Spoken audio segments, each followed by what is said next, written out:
임마누엘 찬양대가 새해 와서 특별히 신입 대원도 한두 분 오시긴 했지만 더 은혜스럽고 또 귀한 찬양을 주님 앞에 드리는 것 같습니다. 너무너무 고맙고 감사합니다. 성경 한 군데가 아까 착오가 있어서 다시 한번 보겠습니다.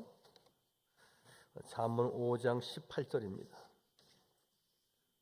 잠언서 5장 18절.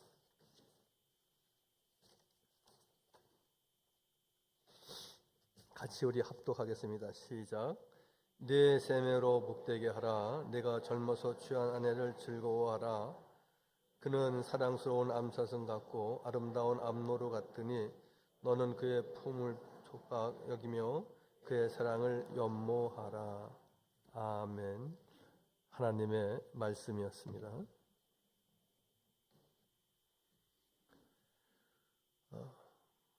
지난 한 달 동안 제가 3번의 주일 설교를 했는데 그 첫 주일에는 주여 나를 새롭게 하소서 하나님 앞에 성결하고 또 하나님 앞에 그 책임을 다하는 믿음의 성도가 됩시다. 그러한 주제였습니다.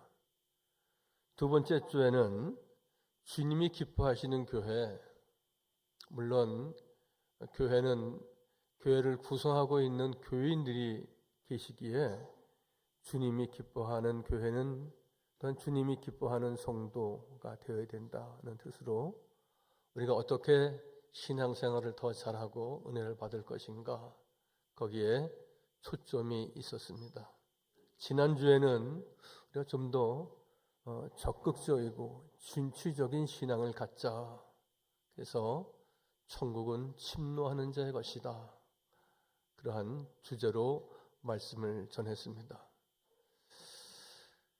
그러나 우리가 아무리 거룩한 삶을 갖고 내 개인적으로 하나님 앞에 올바른 의로운 믿음의 생활을 갖는다 할지라도 우리는 우리에게 이렇게 영적인 예배 처소인 교회가 있듯이 또 우리가 교회를 떠나 있을 때에는 하나님께서 교회를 세우셨듯이 우리의 가정을 세우셔서 우리는 예배 처소를 떠나 있을 때에는 우리가 가정에 머물게 됩니다.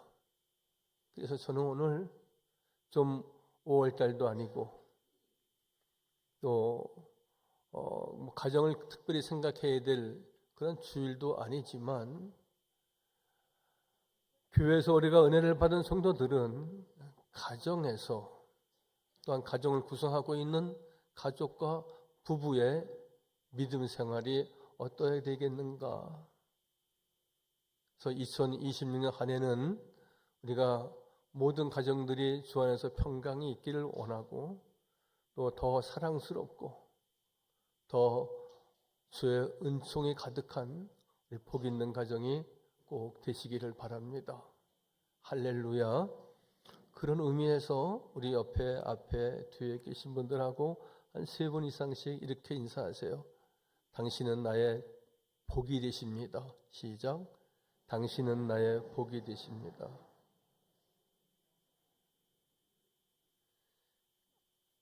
윌리엄 크노크라고 하는 학자는 21세기 가정의 위기를 말할 때에 가장 심각한 것은 가족 구성원들이 흩어지는 것이다. 그렇게 말합니다.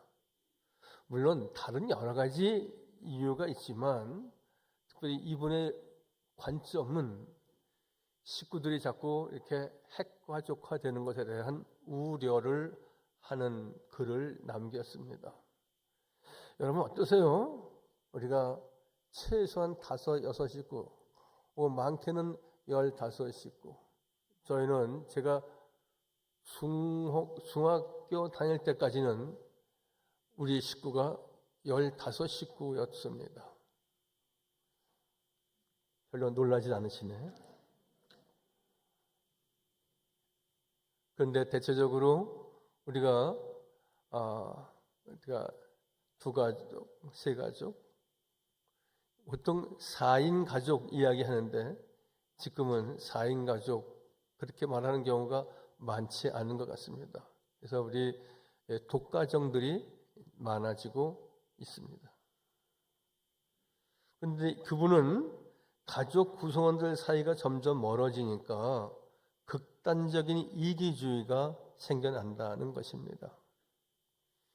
어느 젊은 아가씨가 약간 쉬기가 있어갖고 택시 뒷자리에 탔습니다. 택시기사 양반이 손님 어디 가십니까? 그렇게 묻지를 않고 어디 가니? 그러는 거예요. 그러면 짜증나요? 안 나요? 그러니까 이 아가씨도 삼양동 간다. 그랬다는 거예요. 그러니까 이 아저씨한테 아저씨 왜 나한테 반말하냐고. 그러니까 나는 네 작은아버지다. 작은아버지 차에 택시를 탄 어떤 아가씨의 실제 이야기입니다. 가족 간에, 친족 간에도 이렇게 떨어져 살면 사실 누가 누군지 잘 모르는 경우가 많습니다. 모여 살아야 되고요. 모여 살지 않으면 가끔씩 만나야 되고요. 그리고 만나지 못하면 자주 연락이라도 해야지 이게 가족이고 친족이고 그렇지. 이러한 택시 안에서 이러한 불상사가 있는 겁니다. 당신은 행복하십니까? 그런 설문이 있었는데 나는 불행하다고, 나는 불행해요. 이렇게 단호하게 말하는 사람이 40%랍니다. 그리고 글쎄 행복하다고 말할 수 없지요. 43%. 즉 분석에 의하면 83%는 행복하지 않은 것 같이 보여지는 겁니다. 사랑하는 성도 여러분, 저는 오늘 5월달도 아니고 가정의 달도 아니지만 신앙생활 하는 데 있어서 우리가 매일같이 어떤 바보처럼 나는 행복해, 나는 행복해 그렇게 말을 못한다 할지라도 그래 난 참 우리는 행복한 가정이지. 나는 내 아내 때문에 잘 행복하고 나는 내 남편 때문에 너무나 잘 살아온 것 같아. 우리는 서로 그렇게 말할 수 있어서 오늘 설교 제목과 같이 우리는 서로에게 아내에게 남편에게 아이들에게 당신이 나의 축복이야. 그렇게 우리는 말할 수 있어야 한다는 것입니다. 어느 30대 부부가 결혼한 지 얼마 안 되는데 담임 목사님 찾아와서 목사님 저희가 이혼을 해야 되겠습니다. 그렇게 오기까지는 많은 생각과 결심을 하고 왔지요. 목사님이 얘기를 다 듣고 말씀하시기를 내가 당신 주례한 지가 몇 년 안 되는데 내가 이혼식 주례도 내가 해야 되겠나? 그럴 수는 없네. 어느 기도원을 소개해 줄 테니까 기도원 가서 하루 이틀 기도해보고 그때 한번 다시 만나지. 그래서 부인이 먼저 기도원에 갔습니다. 믿음이 더 좀 좋으니까. 기도하고 한잠 자는데 꿈을 꾸는데 남편이 애들을 막 때리고 발로 차고 야단 법석이 아닙니다. 이게 아닌가 보다. 그래서 목사님 찾아와서 잘 살겠습니다. 아이 때문에 잘 살아보겠다는 거죠. 행복한 가정을 이룬 것은 아니지만 그냥 다시 한번 잘 살아보자. 좋은 날이 오겠지. 그렇게 우리가 살아가는 것도 결코 바람직한 것은 아닐 것입니다. 이렇듯 우리 가정의 문제는 결국 부부의 문제이고 부부 간 갈등만 해소되면은 가정에 평화가 온다는 것을 우리가 알게 되는 것입니다. 사랑하는 성도 여러분, 우리가 다 똑같을 수는 없습니다. 어떠한 가정들은 매일같이 룰라룰라하고 행복하다고, 이렇게 좋은 날이 어디 있느냐고 그렇게 사는 일들도 있지만, 그렇지 못한 경우가 부지기수 더 많습니다. 그런데 오늘은 좀 가정 얘기를 하다 보면은 가정을 소개하는 사례를 조금 더 말씀을 드리는 것을 좀 이해하시기 바랍니다. 56년 동안 해로를 한 부부가 있었습니다. 그런데 그 집 이야기가 일간지 신문에 크게 났어요. 이렇게 제목이 붙어 있더라고요. 남자는 아내 말 잘 들으면 행복. 이렇게 제목이 붙어 있어서 제가 유심히 봤어요. 내용은 이겁니다. 부인 정 씨가 간암을 앓고 있던 남편 백 씨에게 간 이식을 해줬습니다. 성공적으로 이식이 됐습니다. 건강이 회복됐습니다. 세계적인 간 이식 학회에 소개도 됐습니다. 왜냐하면 76세가 넘었는데 간 이식이 성공됐다는 것은 아주 희귀한 일이거든요.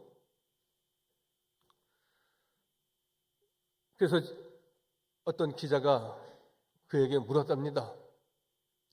이렇게 간 이식을 주고받을 수 있는 좋은 관계이면 우리 정아무개님, 백아무개님은 굉장히 행복한 가정을 이루신 것 같습니다. 그 비결이 혹시 무엇입니까? 그랬더니 그 부인 되는 정 씨가 이렇게 말하는 겁니다. 저는 평생을 남편을 남편이라고 생각하지 않고 남편을 애기라고 생각했습니다. 저를 따라서 하실까요? 남편은 애기다.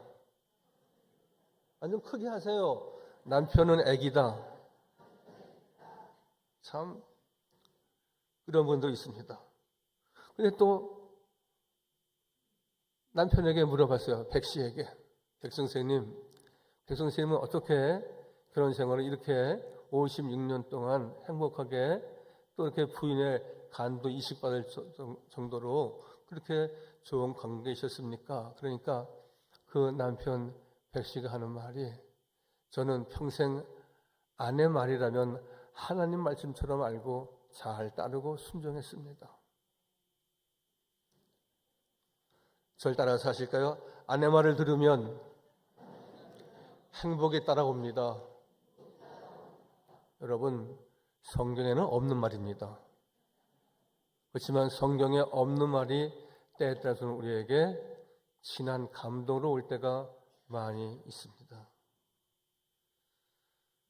우리 교회 교인들을 제가 신방도 하고 많이 이렇게 교제 나누면서 보면은 행복한 가정 많이 있고요. 또 그렇게 부부 갈등, 가족 간의 문제 때문에 고민하는 가정은 거의 없습니다. 그냥 표현한다면 원만한 가정들이 많습니다. 저는 오늘 말씀드리기를 원만한 가정 관계로만으로 우리가 지속되면은 우리가 행복할 수 없습니다. 조금 욕심을 더 내서 내 남편 불쌍한 마음을 갖고 애기처럼 다스리고, 여러분 애기가 무엇이면 코를 흘리면 닦아주지 않습니까? 근데 뭐 좀 흘린다고 침 흘린다고 야단 법석을 합니다. 여러분, 우리에게는 이렇게 보면은 밉고 참으로 답답하게 그지없지만 또 한쪽으로 보면은 더 사랑스럽고 불쌍한 마음 있지 않습니까?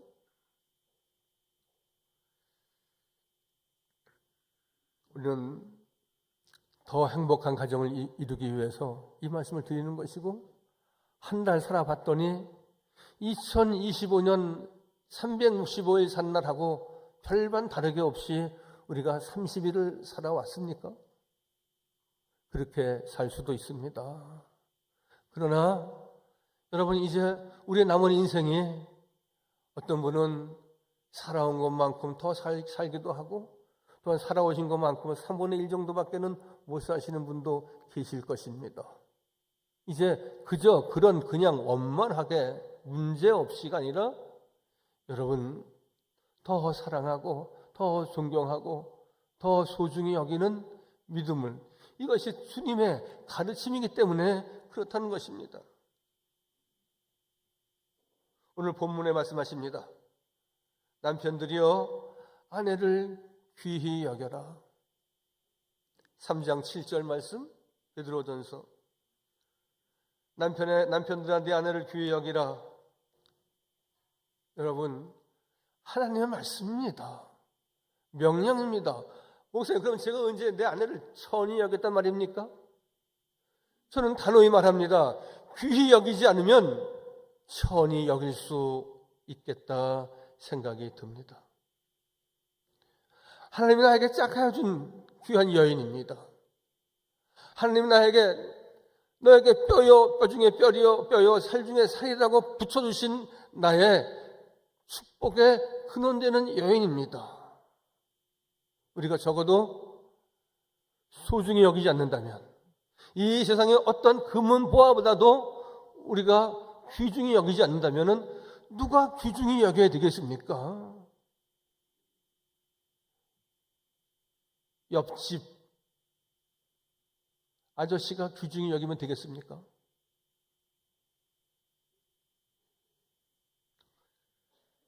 오늘 잠언서 5장 18절에 젊어서 얻은 아내를 즐거워하라 그랬습니다. 네 재물로부터 복되게 하라. 그 아내가, 그 여인이 너에게 복이다, 그 말입니다. 즐거워하라는 것은 감사라는 것이고, 즐거워하라는 것은 귀히 여기라는 것이고, 소중히 여기라는 것이고, 생명처럼 여겨야 된다고 말씀합니다. 많은 돈 벌어주는 거, 그게 의무를 다한 것이 아닙니다. 남들처럼 다 나와서 일주일에 한 번씩 고기 먹고 외식하는데, 나는 더 좋은 데 가서 갈비 먹고 외식하고, 그러면 사명과 의무를 다하는 것입니까? 여러분, 잠자리에 일어날 때부터 누울 때까지 고맙고 사랑스러운 일들이 늘 널려져 있습니다. 여보, 오늘 아침 너무 오늘 맛있게 먹었다고, 너무 고맙다고. 여러분, 차려준 밥상에 짜고 맵고, 다 음식이 짜고 맵고 싱겁고 다 그렇죠. 그러나 그것을 준비하기 위해서 하루 전날, 이틀 전날 장을 보고 다듬어 놓고, 그리고 어떻게 요리할까, 어떻게 맛있게 할까 준비하고 정성을 다한 아내, 고맙고 귀하고 사랑스럽지 않습니까?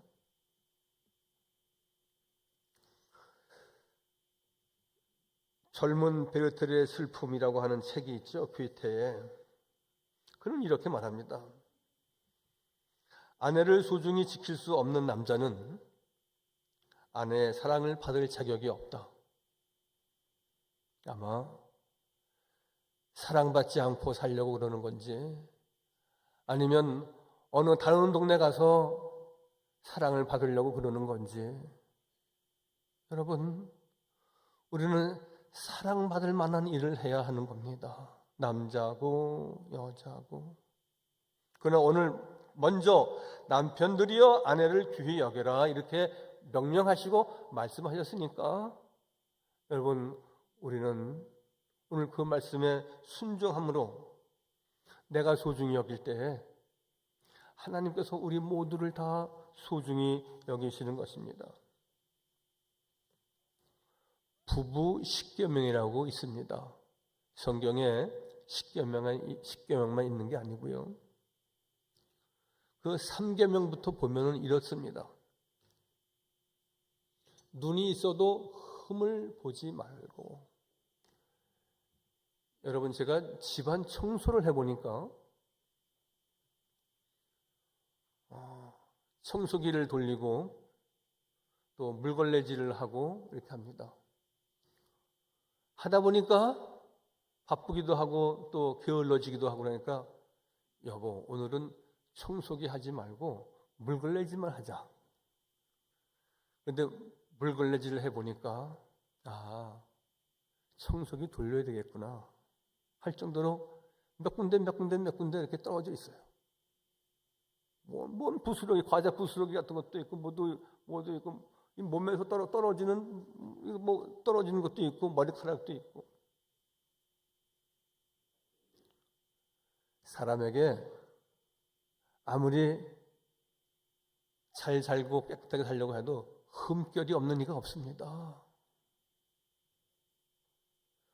그거 보는 것마다 다 말하기 시작하면 어떻게 합니까? 입이 있어도 실수를 말하지 말고 다른 사람들하고 비교하지 말고 분을 품고 침상에 들지 말고 처음 사랑을 가지고. 여러분, 이것은 우리가 많이 듣고 많이 말해온 내용입니다. 그런데 중요한 것은 저는 1계명과 2계명을 말하고 싶은 겁니다. 1계명 보세요. 두 사람이 동시에 화내지 마시고 집에 불이 났을 때 외엔 절대로 고함치지 마세요. 여러분,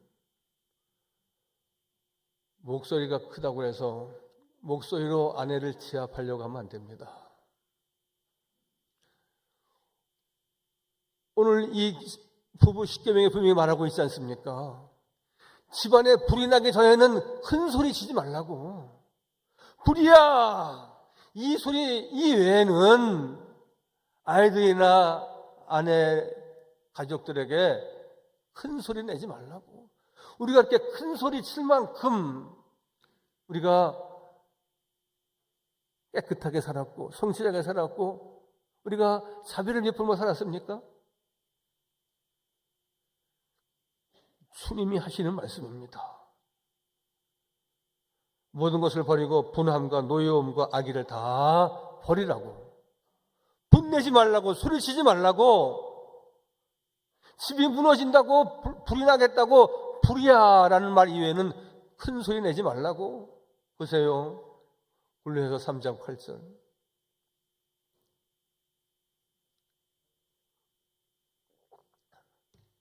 모든 것을 벗어버리라. 분함과 노여움과 악의와 비방과 너희 입에 다 이런 것은 부끄러운 말이라 그랬습니다.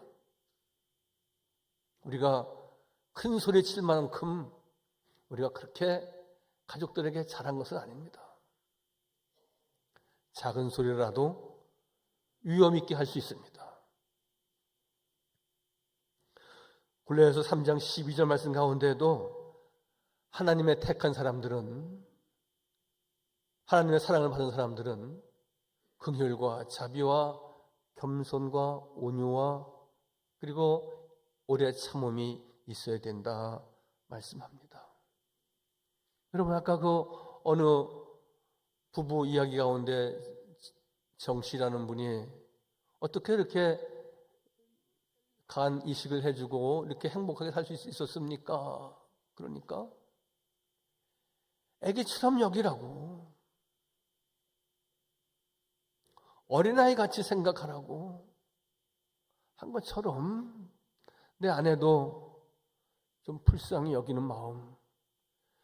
여러분, 시집가서 잘 살고 잘 먹고 친정보다 2배, 10배 잘 사는 딸이 있어도 엄마의 마음은 안타깝고 불쌍하고 뭔가 저 반찬 김치찌개나 제대로 할까? 애들은 잘 키울까? 걱정하는 것은 불쌍한 마음이 있기 때문에 그래요. 긍휼한 마음이 있기 때문에 그래요. 뭐 저 개인적인 얘기라 좀 죄송하긴 하지만 자꾸 저는 요새 제 아내를 볼 때마다 불쌍하다. 그런 생각을 할 때가 많습니다. 몸을 보아도 또 여러 가지 생각을 해도 좀 그렇습니다. 그래서 어떻게 해서도 좀 도와줘야지 그런 생각이 제 머릿속에 꽉 차 있습니다. 여러분들은 저보다 더 잘하십니다. 우리는 이제 더 잘하자 그러는 겁니다. 여러분들이 아예 이렇게 수준 이하다 놓고 제가 말씀드리는 것이 아니라 거룩하게 살아야 되고 하나님을 기쁘시게 해야 되고 우리가 침노하는 자가 되어야 되고 하지만 우리의 가정에 우리 성도들은 서로 부부 간에 가족 간에 더 행복한 가정을 이루기 위해서 더 큰 믿음을 이루기 위해서 더 높은 것을 향해 나가기 위해서 우리는 서로 아끼고 소중히 여기고 사랑하자는 말씀을 드리는 겁니다.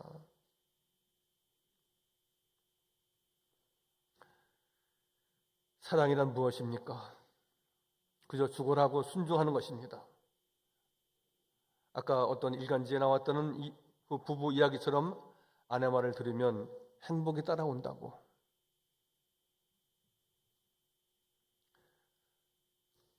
당신이 나의 행복입니다. 여러분, 사업에 실패하는 사람, 가산을 탕진하는 사람 어떤 사람인지 아십니까? 아내하고 조금 더 의논하지 않고 주변 친구들하고 한 번도 상의하지 않고 잘난 척하고 투자했다가 잘난 척하고 보증 섰다가 잘난 척하고 빌려줬다가 패가망신하는 가정이 얼마나 많이 있는지 모릅니다. 물론 의논하면은 아내가 하지 말라고 그러겠지.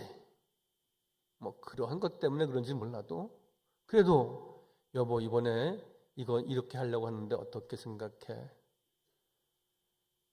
나의 가장 소중한 사람이고 나와 앞으로 50년, 7, 80년 같이 살아갈 나의 가장 사랑하는 사람이 내 곁에 있는데 그렇게 해서 크게 잘못되면 같이 쓰러지고 넘어지는 건데 여러분 아내가 안 된다고 하면 하지 마십시오. 아내가 괜찮아요. 제가 한번 기도해 볼게요. 그러면 함께 기도하는 겁니다.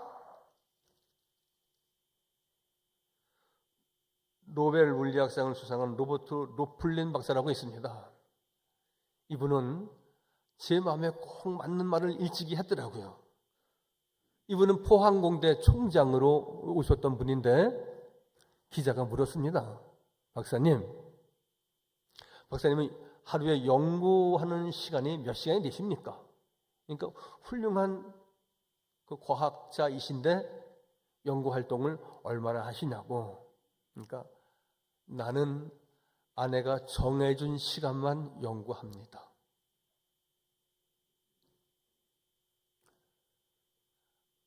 아내와 같이 행복한 시간, 차 마시는 시간, 나들이 하는 시간 요청해 오면은 내가 연구하는 시간은 줄일 수 있다는 겁니다.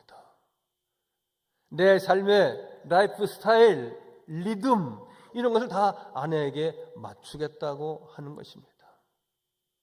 어렸을 적에 어머님이 늦게 일어나면은 어떻게 하죠? 영섭아 밥 먹어라. 소리 톤이 막 올라갑니다. 그래도 안 일어나. 그럼 어떡합니까? 와서 이불을 탁 제낍니다. 그럼 또 이렇게 또 안 일어나. 창문을 확 엽니다. 찬바람이 확 들어옵니다. 내 리듬이 깨지는 겁니다. 그런데 지금 생각해 보니까 어머니의 리듬이 있는 겁니다. 밥 먹고 아이들 학교 가면 또 청소하고 그 리듬에 맞춰주기 위해서는 내가 일어나야 되는데 어리니까 그냥 안 일어나려고.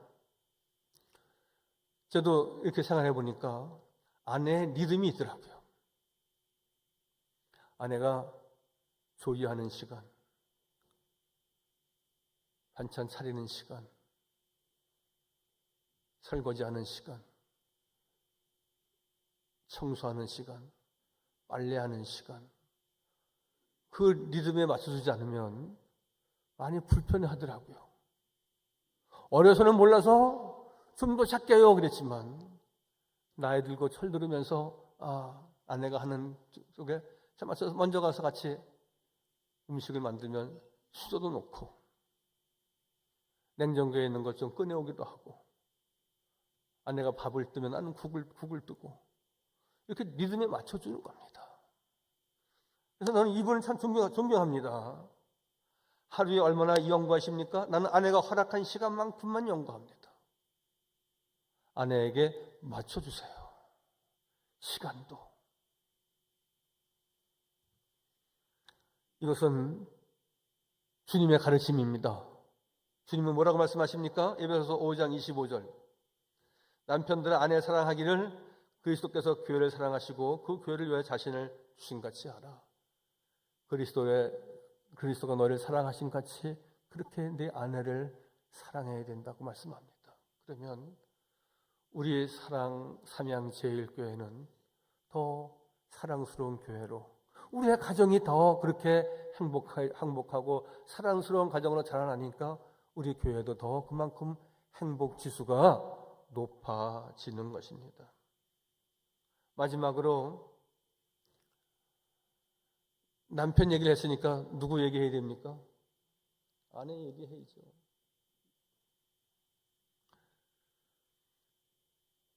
제가 본 책 중에 이런 책이 있습니다. 나는 다른 사람과 살고 싶다. 그런 책 보셨어요? 왜 웃어요? 나는 다른 사람과 살고 싶다. 와, 어떤 이주은이라고 하는 사람이 쓴 책이에요. 한번 그 책 한번 보세요. 뭔가 의미가 있는 거라고요. 그는 이렇게 말하는 거예요. 그 책에서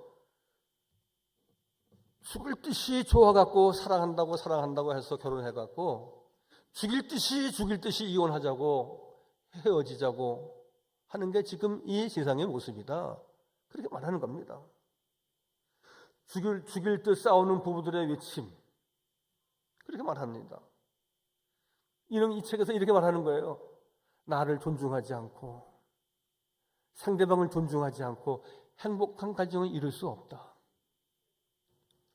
사랑한다는 말도 있지만 소중히 여기고 존중하는 마음, 거기에서 모든 행복의 씨앗은 피어나는 것입니다. 존중하고 존경한다는 것은 그를 모든 것을 신뢰하고 인정한다는 것이거든요. 누구나 다 인정받기를 원하잖아요. 아이들만 그렇습니까? 100점? 야, 잘했다. 70점? 야, 잘했어. 모든 아이들도 다 자기가 한 행위에 대해서 인정받기를 원하는데, 하물며 주부의 역할, 남편의 역할 있는데 뭘 하고 그따위로 하고 돌아오냐고, 어디 갔다가 이제 오느냐고, 뭐 그렇게 당신 친구들 그렇게 초상집은 집집마다 다 찾아다니냐고. 여러분, 늦게 들어올 때 초상집 갔다 온다고 거짓부렁 같아도 그러냐고. 그게 뭐 중요합니까?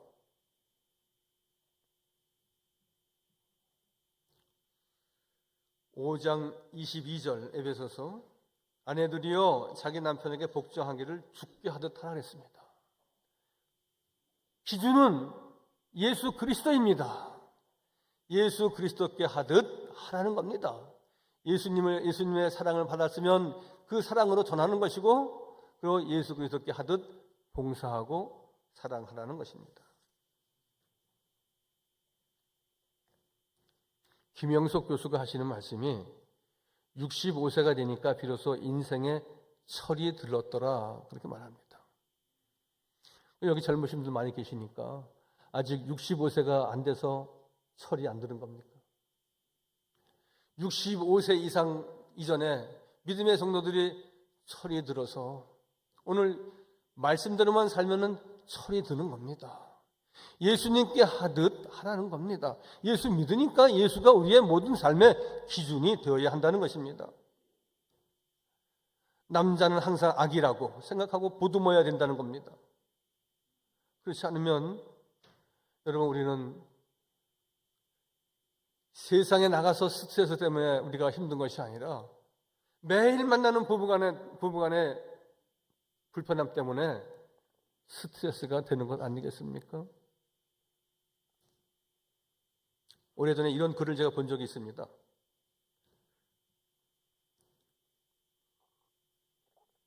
남편 빨리 죽이는 방법 적어주세요. 술 먹고 들어온 남편, 다음날 아침 해장국 끓여놓고 옷 다려 놓기. 그러면 심장마비로 죽을 수 있답니다. 퇴근해 오면 더운 물로 발 씻어주기. 열받아서 죽을 수 있답니다. 평소 안 하던 짓 계속하기. 잔소리 대신 칭찬과 애정 표시. 왜 그러지? 궁금해 죽을 수 있답니다. 이렇게 해도 안 죽는다. 그러면 데리고 살면은 행복하답니다. 그냥 아기처럼 알고 데리고 살면 된답니다. 부부는 혈육이 아닙니다. 혈육관계는 어떠한 경우에도 끊어지지 않지만 부부관계는 이성관계이고 남녀관계입니다. 끊어질 수 있다는 것이죠. 헤어지면 남남입니다. 남남보다 더 무섭습니다. 처음 만났을 때, 출발했을 때 그때를 기억하는 겁니다. 우리는 살다 보면은 결혼하면 달라지겠지, 아이 낳으면 달라지겠지, 애가 초등학교 입학하면 달라지겠지, 결혼시키면 좋아지겠지 하여 덮어두고 산다고 말합니다. 뭐 결코 다 틀리는 말은 아닙니다. 그러나 분명한 것은 우리가 덮어두든지 어쩌든지 중요한 것은 주의 말씀에 기준해야 된다는 것이죠. 긍휼과 자비를 베푸는 마음, 어머니의 마음으로, 그리고 늘 큰 어른으로 보지 말고 아기같이 여기면서 내가 평생 돌봐주고 내가 평생 씻어주고 내가 평생 세워줘야 될 사람, 그 사람이 나의 남편, 나의 아내입니다. 그래서 2026년은 우리의 가정이 더 따뜻하고 더 행복하고, 그래서 더 주님의 사랑과 은총이 가득한 복이 있는 가정이 꼭 되시기를 주님의 이름으로 간절히 축원하여 드립니다. 할렐루야. 거룩하시고 자비로우신 아버지 하나님, 오늘 주 앞에 나와 이제 새해를 맞아 그 네 번째 주를 보내고 그리고 한 달을 다 보내게 됩니다. 2025년 그 365일 살았던 날처럼 똑같지 않게 하시고 좀 더 한 번 더 기도하고 한 번 더 사랑하고 한 번 더 사랑한다고 말하고 행복한 가정 이루어서 주님을 기쁘시게 하는 복 있는 가정과 우리 삼양제일교회 되게 하여 주옵소서. 예수님의 이름으로 감사하며 기도하옵나이다. 아멘.